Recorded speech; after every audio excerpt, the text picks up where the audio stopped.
What are we doing every morning? We read. What are we reading? The Bible. What time is it? It's time for ASD, ang salita ng Diyos. So, babasa po tayo ulit, pero this time, Marcos Kapitulo 7. So, tapos na natin yung Kapitulo 6, Kapitulo 7 na tayo. Versikulo 1 hanggang 8. So, ang title nitong babasahin natin, ang mga nakapagpaparumi sa tao. Pero, tinignan ko po yung cover ng title na to from Mark chapter 7 verse 1 to 23. At least dito sa version na to, sa ASD, tapos sa app na gamit natin. Pero babasahin natin 1 to 8 muna. So magiging part by part po ito. May parallel verses siya sa Matthew chapter 15 verse 1 to 9. Alright, basahin mo na po. Verse 1. Isang araw, may mga Pariseo at mga tagapagturo ng kautusan na dumating mula sa Jerusalem at nagtipon sa paligid ni Jesus. Kung bakit Jerusalem yung basa ko kasi letter J, tapos yung Jesus naman dito letter H. So, Jerusalem and then Jesus. Verse 2, nakita nila na ang ilan sa mga alagad ni Jesus ay kumakain ng marumi ang mga kamay dahil hindi sila nagugas sa tamang paraan bago kumain. So, ganun ka yung mata ng mga Pariseo, ganun ka talas pagdating sa panlabas na kalinisan. Imagine niyo, hindi lang nakapaghugas ng kamay, kumain, against na, sa tradition. Hindi po yun nakasulat sa Torah or sa Tanakh. Yung Tanakh, Old Testament. Yung Torah, first five books of the Old Testament. Jewish tradition po ito. Pero ini-impose nila. Parang appearing clean in the outside, but full of dead man's bones in the inside. Talking about the Pharisees. Oh, you hypocrites. Woe to you, Pharisees, scribes and Pharisees, hypocrites. Alright. So, basahin ko lang po muli. Verse 2. Nakita nila ang ilan sa mga alagad ni Jesus ay kumakain ng marumi ang mga kamay dahil hindi sila naghugas sa tamang paraan bago kumain. Verse 3. Ang mga Hudyo, lalo na ang mga Pariseo, ay hindi kumakain hanggat hindi nakakapaghugas ng kamay, alinsunod sa kaugalian. Tradition po kaugalian. Not part of the mitzvot, meaning the 613 laws and commandments. Hindi part nun, pero tradition po ito. Tradition. Ulitin ko lang po verse 3. Ang mga Hudyo, mga Jews back then, lalo na ang mga Pariseo, especially the Pharisees, ay hindi kumakain hanggat hindi nakakapaghugas ng kamay alinsunod sa kaugalian ng kanilang mga ninuno. So, i-relate ko lang po sa panahon ngayon. If a church is teaching you something that is against that is not written inside the text or inside the scripture, the God-breathed scripture, and it's affecting your salvation, meaning if you don't do this, X, Y, and Z, you don't have salvation, or you lose your salvation, or you are going to hell if you don't follow these commandments. A, B, C, D, X, Y, and Z. It's not in the text. The text is saying, the scriptures is saying, the word of God is saying, for by grace are ye saved through faith, and not of yourselves. It is the gift of God, not of works, not of you being obedient, because that's a work, not of works, lest any man should boast. Now, if someone is telling you, all right, you are going to hell if you don't do this, you are going to hell if you don't do this, you are not saved if you don't do this, tradition, adding into the text that is not there, adding into the scripture that is not written in the scripture. Be careful. How would you know? Read the Bible. How would you know if someone is fooling you or someone is dragging you to hell if you don't know if they're dragging you to hell or not? You need to investigate. You need to read the scriptures. How can you know someone twisting the scriptures if you don't know what's inside the scriptures? It's your salvation that we're talking about here. You cannot gamble with your salvation. You cannot. You need to be skeptical and you need to be cautious and weary. Alright, verse 3, basahin ko lang po muna ulit.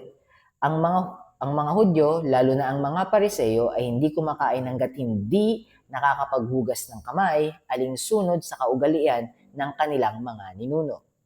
Kaugalian po ay hindi nakasulat. Kaugalian, tradisyon. Hindi rin sila kumakain pagkagaling nila sa palengke hanggat hindi nila nagagawa ang seremonya ng paghuhugas. Marami pa silang mga kaugalian tulad ng paghuhugas ng mga kopa, pitsel, at lutuang tanso. 5. Kaya tinanong siya ng mga Pariseo. Again, yung konteksto, nakita ng mga Pariseo, kumakain yung mga alagad, hindi nagugas ng kamay. Ngayon, verse 5, kaya tinanong siya ng mga Pariseo at mga tagapagturo ng kautusan, scribes and Pharisees, bakit hindi namumuhay ayon sa kaugalian, ayon sa tradisyon, nakasanayan, ayon sa nakasanayan ng ating mga ninuno, ayon sa kaugalian, sa tradisyon ng ating mga ninuno? Bakit hindi namumuhay ayon sa kaugalian ayon sa kaugalian ng ating mga ninuno ang iyong mga alagad? Sa halip, kumakain silang marumi ang mga kamay. Masyadong matalas ang mata sa cleanliness. Verse 6, sinagot sila ni Jesus. Si Jesus Christ po ito yung nagsasalita. Sinagot sila ni Jesus, mga pakitang tao. Kaya nga, tawag niya, woe to you, scribes and Pharisees, hypocrites, appearing good or appearing clean in the outside, but full of dead man's bones in the inside. Appearing clean in the outside, but full of dead man's bones in the inside. Clean in the outside, but rotting inside. Clean in the outside, but rotting inside. Basahin ko po munang muli.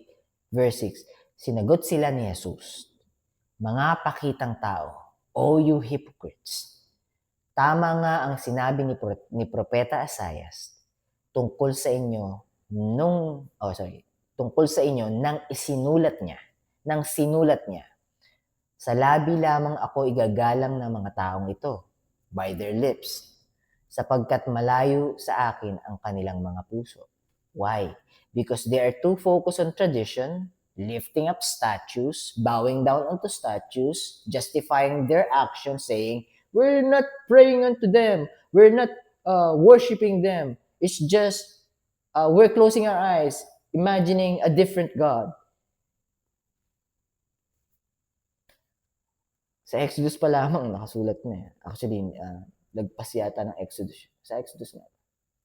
Sa Exodus, nakasulat yung golden calf. Aaron, tagal ni Moses dyan sa taas ng bundok. Tagal niyang kausap si Lord. Gawa ka na ng Diyos natin dito, ng image, ng mayukuan. Hindi yan yung Diyos natin, pero image lang para meron kaming wino-worship or at least meron kaming nababow down. Kung buhay yung mga santong pinagawa ng statue at makakapag-reply lang, sasabihin sa mga tao na yun, Uy, guys, bakit kayo nagbabow down sa akin? Hindi ako Diyos. Kagaya niyo ako. Sinner din ako, sinave ako ng Panginoon. Nagkataon lang na isa ako sa mga unang tinuruan ng Panginoon para i-share sa inyo at umabot sa inyo yung mabuting balita. Bakit kayo nakabow down sa akin? Blasphemy yan. Hindi ako Diyos. Bakit kayo kasi mas malapit ka. Close ka sa Kanya intercession lang, intercede mo lang kami. Teka muna, i-intercede ko kayo? Paano ko kayo i-intercede? Mas malakas ba ako sa Panginoon? Ba't sa akin kayo dumidirekta? Ba't di kayo dumirekta sa Kanya? Bakit sa akin kayo nagbibuild ng relationship? Ba't hindi sa Diyos? Teka muna, naiintindihan niyo? Binasa niyo ba yung iniwan ko sa inyo? Yung pinasulat sa akin ng Panginoon, binabasa niyo ba? O nakikinig lang kayo sa sinasabi ng iba? Teka muna, ganun ba kayo ka-gullible na kung ano lang sabihin sa inyo ng tao, susundin nyo na? Paano kung nililin lang kayo? Katulad ngayon, Ginawan niyo ako ng statue, ginawan niyo ako ng rebulto, tapos nagbabow down kayo, binubuhat niyo pa ako pagka fiesta. Sinasayawan niyo pa ako pagka fiesta. Teka muna, nakakapag-isip pa ba kayo ng tama? Tinanong niyo ba yung sarili niyo kung nasa Biblia yung pinapagawa sa inyo ng mga lider-lideran ninyo? May nadinig pa ako, sabi nung iba, dito na ako pinanganak, dito na ako mamamatay. Yung sinabi mo na yun, tignan mo kung nakasulat yun sa Bible. Ang sinasamba mo, ang wino-worship mo, yung sinasabi nilang Diyos na nasa Bible. Pero hindi mo sinusunod yung nakasulat sa Bible. Actually, pinahirapan mo pa nga yung sarili mo eh. Kasi gawa ka ng action, pero hindi ka naman saved. I'm just telling the truth. The truth hurts, but the truth will set you free. If you're still in slavery and you're enjoying it, by all means, stay there. But if you heard the truth, you are not excused anymore. You cannot tell God on Judgment Day, I was deceived. No. Yes, you're deceived. But I've sent a lot of messengers towards you, but your heart is hardened. Your ears, you are able to hear, but you're unable to understand. Because you're too focused on what the leaders ahead of you and the tradition that has been passed on to you. You're too focused on those things. You're missing the forest for the trees. Nakakalungkot lang nung nadinig ko yun, salita na yun sa kaibigan ko. Sa isang kaibigan. Kaya lang wala naman na magagawa, hindi naman ako yung savior. Imagine mo yun, no? Dito na ako lumaki, dito na ako mamamatay. So, ibig sabihin, pag mali yung kinalakihan mo, okay lang sa'yo. Kaso, ang problema, yung mali na yon, impyerno katumbas nun. O JB, paano ka nakakasigurado? Okay, sige, tama yan, skeptical, tanungin mo ako yan. Magandang mindset yan. Tanungin mo kung may punto ba o tama ba yung sinasabi ko. Ngayon, paano mo mapapatunayan kung tama yung sinasabi ko o mali yung sinasabi ko o tama ba yung tinuturo sa'yo ng leader mo dyan sa kung saan ka man nandyan o hindi. Balik ka sa scripture. Kasi yung leader mo dyan na nagturo sa yung sambahin tong rebulto na sinugarcoat pa na hindi mo raw sinasamba, pero in reality, doon ka nakaharap at doon ka nagbabow down. Tinanong mo ba kung nakasulat sa Biblia yung pinagagawa sa'yo na yan? O nakasulat doon sa catechism? Tanong, binasa mo yung catechism? Hindi. Ito nga, Bible, mas manipis sa catechism eh. Mas madali itong basahin. Kumbaga, mas maigsi itong basahin kaysa sa catechism. Pag ganyan yata kakapal yung catechism eh. Kaya wala banggitin yung kung anong church yun. Medyo nakakalungkot lang. Tapos, dami ko pang nakikita sa labas. Kung saan kami nag-share ng gospel, meron pang God the Mother. Tapos may reincarnation. Ang daming naliligaw. So how could you not share the gospel if you had been saved by the gospel through a messenger that has been used by God? Already 13 minutes na. Tingnan niyo po to ha. Just check it out. Kaya ako napadiin dito. Just kaibigan ko yung iba. Kaibigan ko eh. Naging ka-close ko yung iba. Ka-close ko yung iba. Masakit pagka nadinig mo sa kanila. Dito na ako lumaki, dito na ako mamamatay. Okay lang sana kung di totoo yung hell eh. Okay lang sana kung di totoo yung impyerno eh. Kaso paano pagka totoo yung impyerno? Tapos ang mindset mo, dito na ako lumaki, dito na ako mamamatay. I'm just praying and hoping that one day God will replace the heart of stone with the heart of flesh. Tradition po. Tignan nyo munang maigay kung yung tradition nakasulat sa Biblia. Okay lang yung tradition, hindi nakasulat sa Biblia kung hindi yun nag-a-against. If it's not going against what is written. But if it's going against what is written, sabi ng wag mag-create ng statue, wag sumamba sa image, gawang imahe. So, hindi in line sa Bible. Hindi in line sa salita ng Diyos. Hindi in line sa Diyos. In the beginning was the Word, and the Word was with God, and the Word was God. And the Word was made flesh and dwelt among us. And we beheld His glory, the glory as of the only begotten of the Father, full of grace and truth. Again, and the Word was God, and the Word was made flesh. Ibig sabihin, yung salitang binabasa natin sa Biblia ay si Jesus Christ. Ay si Jesus Christ. Yung salita ng mga pare, yung salita ng mga pastor, yung mga salita ng tagapagturo ng kautusan, ng salita ng Diyos, yung salita ng mga evangelizers, if hindi yan nakaayon or hindi yan in line sa nakasulat, a wolf hiding in sheep's clothing, and there's a lot of wolves hiding in sheep's clothing to distort the gospel, to distort the good news of God. Be watchful, be careful, be weary. How could you be watchful? How could you be careful? How could you be weary? Check it through the Word of God, through the lens of God. Check it out. Guys, it's your life. It's your eternal life. Ba't mo'y pagkakatiwala yung buhay mong walang hanggan sa kamay ng taong nililigaw ka? Kasi mas madali. Kasi pagka nagsimba ka tuwing linggo, ligtas ka na. At tanong, nabasa mo ba yung catechism? Sabi doon, pag you miss one Sunday Mass without a good reason, you're anathema. You're accursed. No, kailangan mo ngayon maghumingi ng tawad sa box na may pare. Teka muna, sabi nung Pariseo, nung sinabi ni Jesus Christ, nung i-heal na yung Pharisee, yung paralytic man, nabasa, yung laman ng puso ng Pariseo, sabi ni Jesus Christ, what is easy? To forgive this man or to tell him, rise up and walk? Sa isip ng Pariseo, teka muna, sino kang makakapagpatawad? Diyos lamang makakapagpatawad. Kiniklaim ni Jesus Christ sa utak ng Pharisees, kiniklaim mo na Diyos ka, Son of Man. The Son of Man can heal, forgive sins, or ask Him to rise up, pick up His bed, and go home.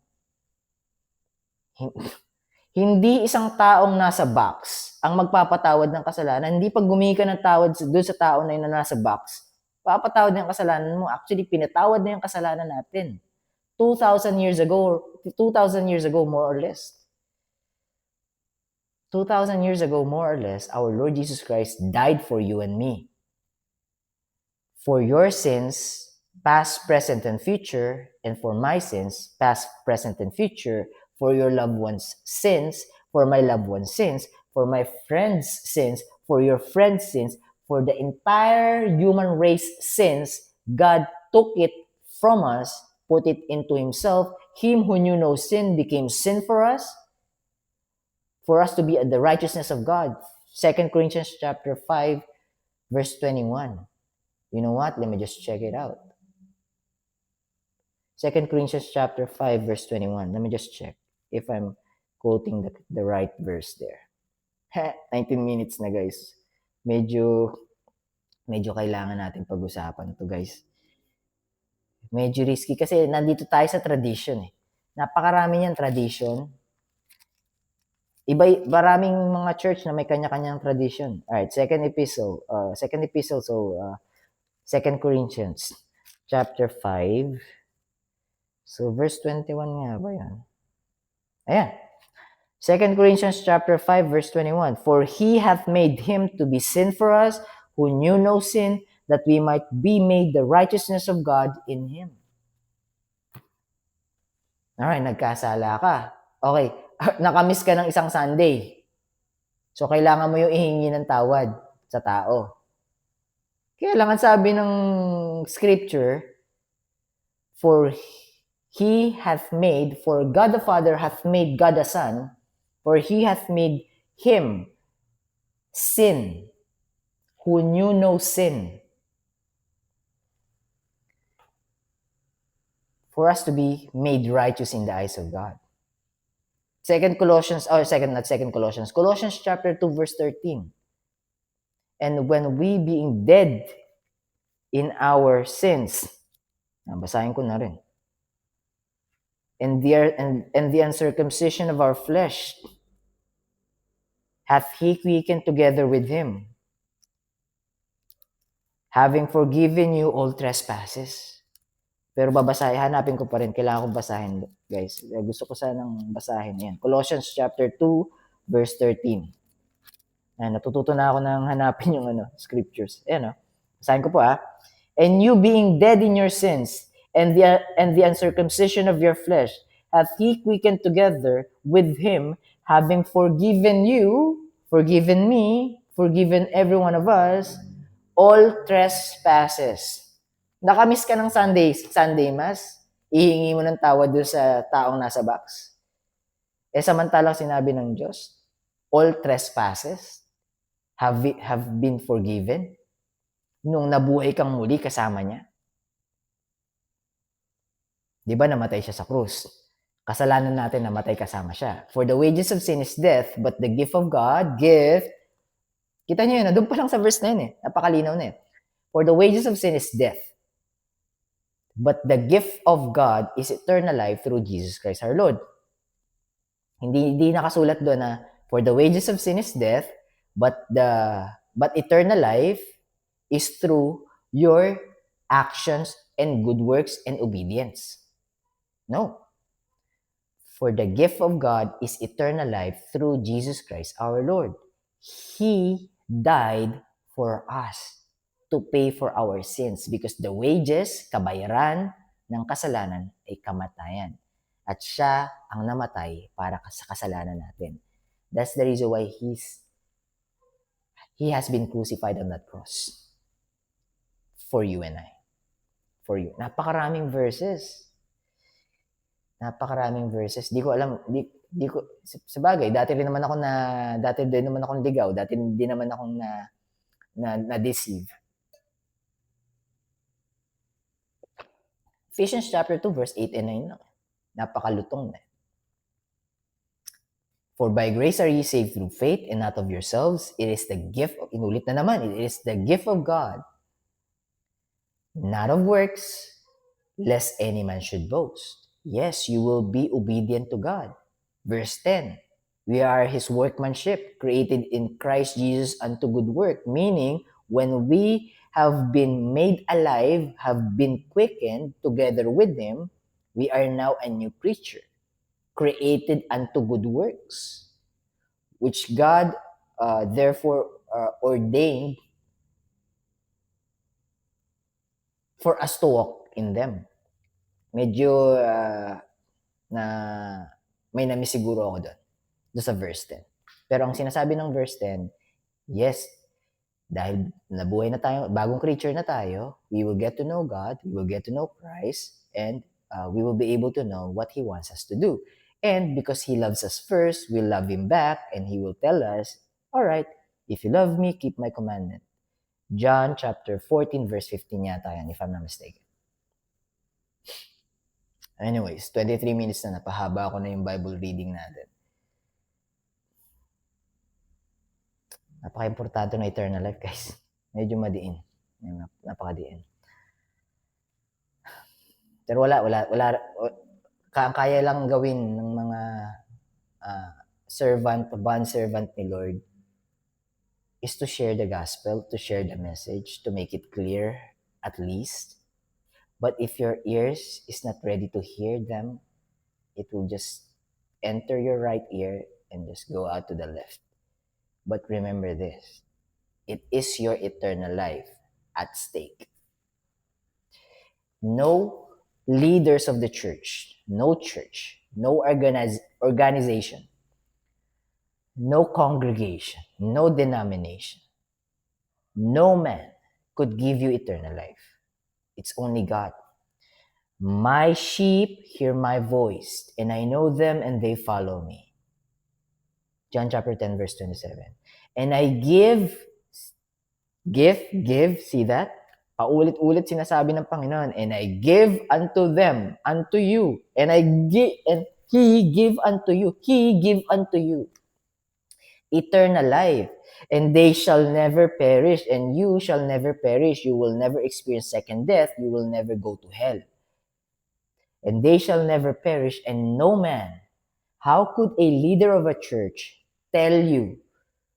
How could he tell you that you lose your salvation because you are unable to attend a Sunday service? When God is saying, no man can pluck you out in his hands. And why are you believing this leader of the church telling you if you miss a Sunday service without a good reason, you are going to hell if you will not ask for forgiveness on this box and asking me for your forgiveness?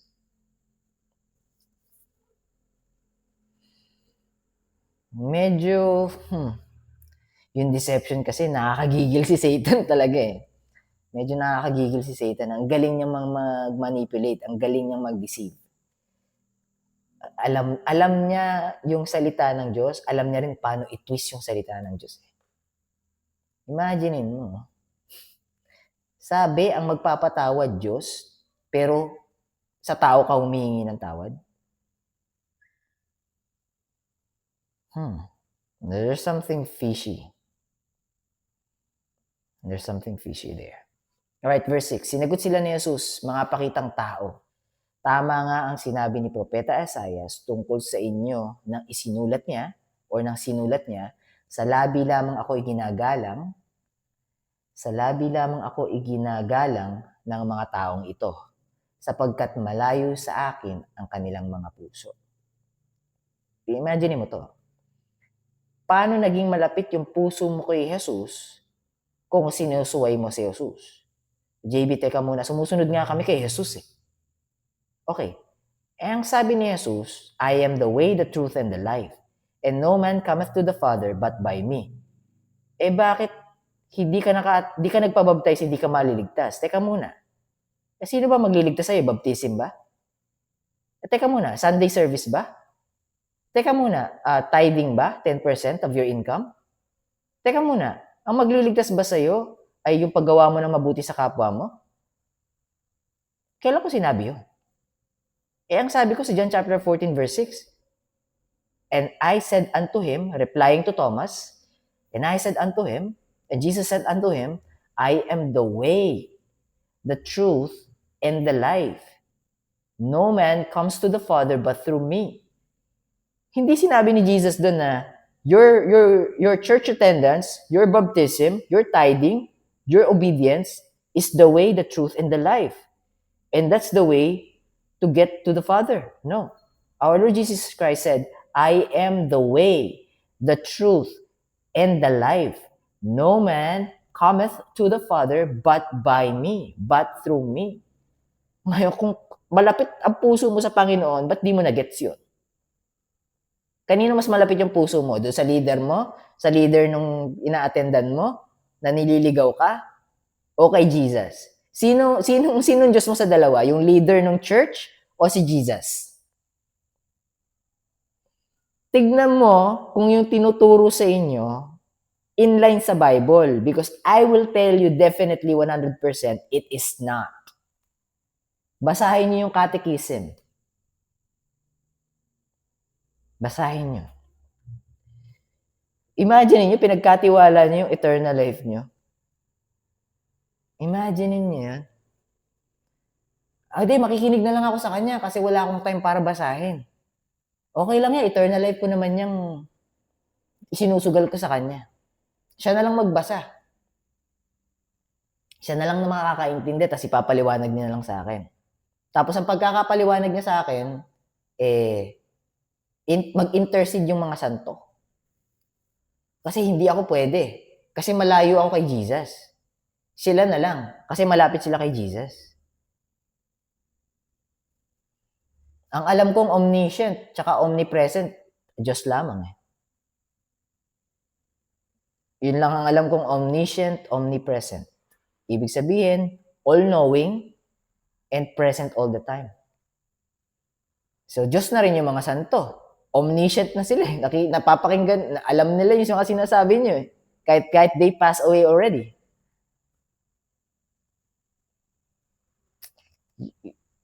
Ang dami niyong hindi napapansin dahil hindi niyo binasa yung salita at pinagkatiwala niyo sa ibang tao yung pagbabasa ng salita.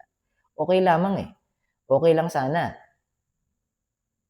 kung yung salitang binabasa nila ay yung salita ng Diyos mismo at hindi sila nagdadagdag, hindi rin sila nagbabawas. Kaso pagka nagdadagdag, pagka nagbabawas, ibang usapan na yon. Ang iniwan ng Diyos dito sa atin ay ang salita niya. At ang witness ng salita niya at ang seal ay ang Holy Spirit. 31 minutes na. Parang mas gusto kong habaan to para walang manood kasi medyo masakit yung katotohanan ng sinasabi natin dito ngayon. Hindi ako makapagpigil, inaano ako ni Holy Spirit. I am not attacking anyone, but I'm going against a tradition that is going against the scripture. I cannot sit here and just take a blind eye. I couldn't. Pasensya na. Hindi, nahirapan ako. Tinitiis ko, pinipilit ko eh. Pero coming from love, all I'm asking is for you to be skeptical and for you to be investigative, trying to do your own research, try to prove me wrong. Because if I'm wrong, you have eternal life. But if what I'm saying is based on the scripture, and if what I'm saying is right, there's a higher chance that you don't have eternal life. How could you know you have eternal life? There's few questions to gauge if you have eternal life. First off, how sure are you that you're going to heaven if you die right now? If your answer is 99%, pinupuno mo pa yung 1%, ibig sabihin, yung salvation mo nasa kamay mo. Kasi ikaw pa nagpupuno ng 1%. So, tinaas ko na yung bar. 99% na sure ka. Gawin na natin 99.99% sure ka. Kasi nagtiwala ka sa Panginoon, 99.99%. Kaya lang may 0.1% ka pang pinupunan. Kasi sabi ng mga leader mo, punan mo yun. Kasi hindi magiging kompleto yung ginawa ng Panginoon pagka hindi mo nagawa yan. So, ibig sabihin, wala ka salvation. Bakit? Yung salvation mo nasa kamay mo. Kasi bago magkumpleto yung salvation, kailangan mong gawin tong bagay na to. So, dun pa lang, malalaman mo na kung saved ka or not. Nakasulat din sa scripture that we could be assured. Ayan na, pull up na naman ang scripture. 1 John. Hello, John. Can we talk? Apostle John, can we talk? 1 John, chapter 4, verse 13 yata yan. 1 John, chapter 4, verse 13 nga ba? Let me just check. One moment. Hereby know we that... Hanap, hindi ito.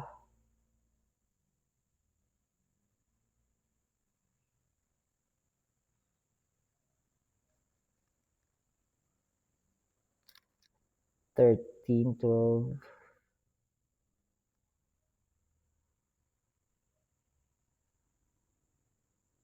Hindi yun. 1 John chapter 1. Wait lang. Medyo importante ito eh.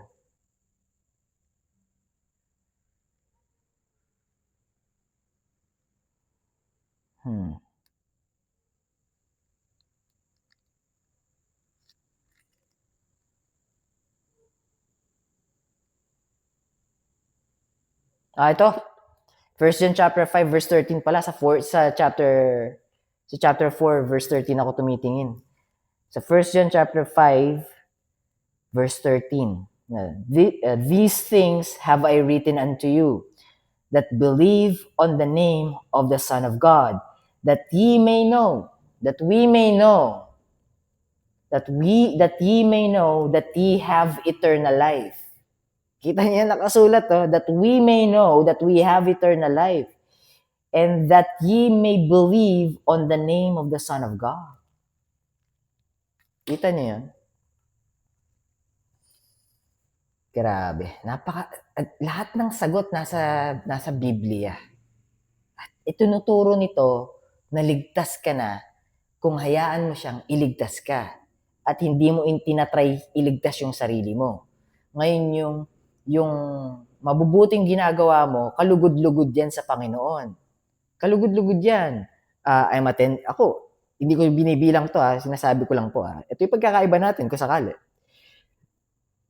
Kung hindi ito yung mindset mo, ito yung pagkakaiba natin. Kung yung mindset mo, kung hindi ka nagpabaptize, hindi ka maliligtas. Kung hindi ka nag-Sunday service, hindi ka maliligtas. Kung hindi ka nag-tithes, hindi ka maliligtas. Kung hindi ka gumawa ng mabuti, hindi ka maliligtas. Kung yun yung mindset mo, yun yung pagkakaiba natin. Kasi ito naman yung mindset ko na natutunan ko at nadinig ko sa Panginoon. JB, nagpabaptize ka, tama? Yes po, Lord. JB, ma-attend ka ng Sunday service? Yes po, Lord. JB, nag-share ka ng abot sa puso mo, makakaya mo, bukal sa loob mo? Yes po, Lord. JB, minamahal mo yung kapwa mo sa pamamagitan ng pag-share ng mabuting mabalita kasi yun yung pinaka-importanting regalo may bibigay mo na hindi galing sa'yo, galing sa akin. Yes po, Lord. JB, yan ba yung dahilan ng pagkakaligtas mo? Hindi po, Lord. Ano yung dahilan ng pagkakaligtas mo? Kayo lang po, Lord. Ginagawa ko po ito kasi love ko po kayo. Ginagawa ko po ito kasi thankful po ako sa ginawa niyo sa akin. Ginawa ko po ito kasi commandments ninyo. At dahil mahal niyo ako at mahal ko kayo, kaya sumusunod po ako sa inyo. Pero lahat po itong ginagawa ko na to ay wala pong kinalaman sa pagkakaligtas niyo sa akin.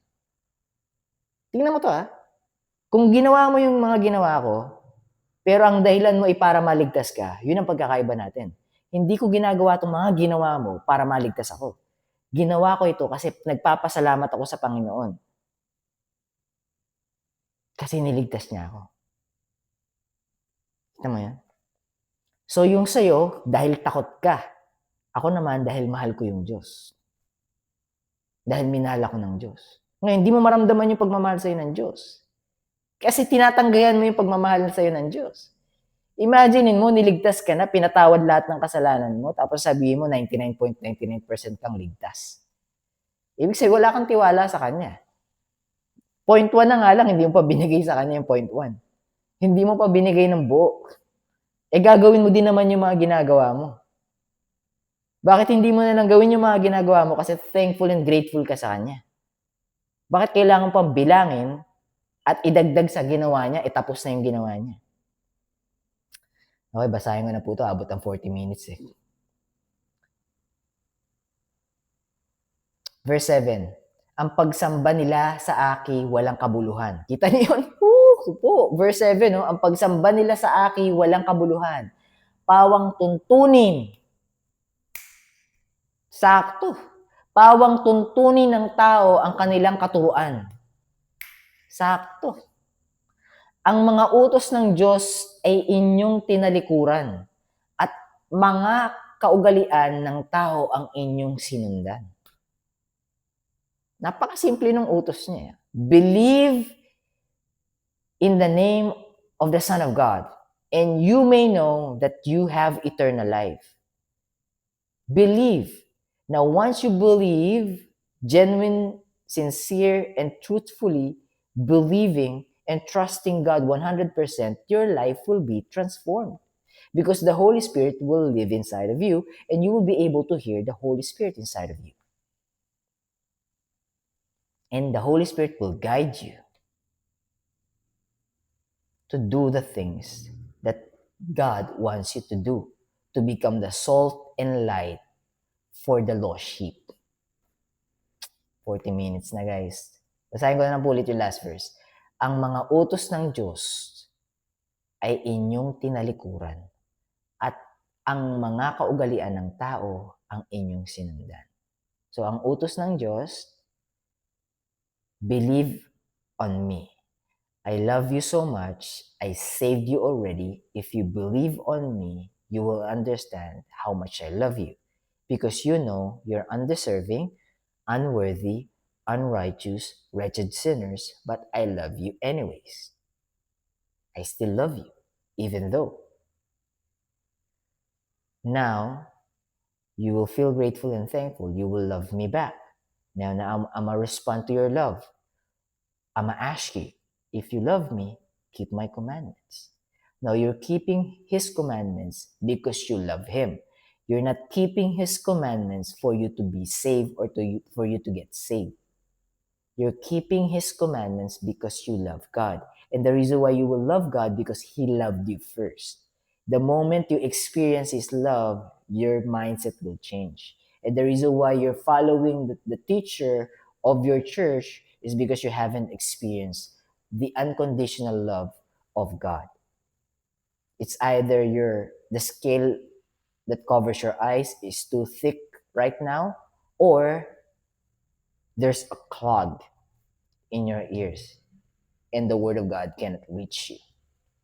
Alright, that's our Bible reading for today. Baka hindi ko ma-upload to sa Facebook kasi 41 minutes. But anyways, I'ma see you tomorrow. So God bless you. Keep safe. Bye for now.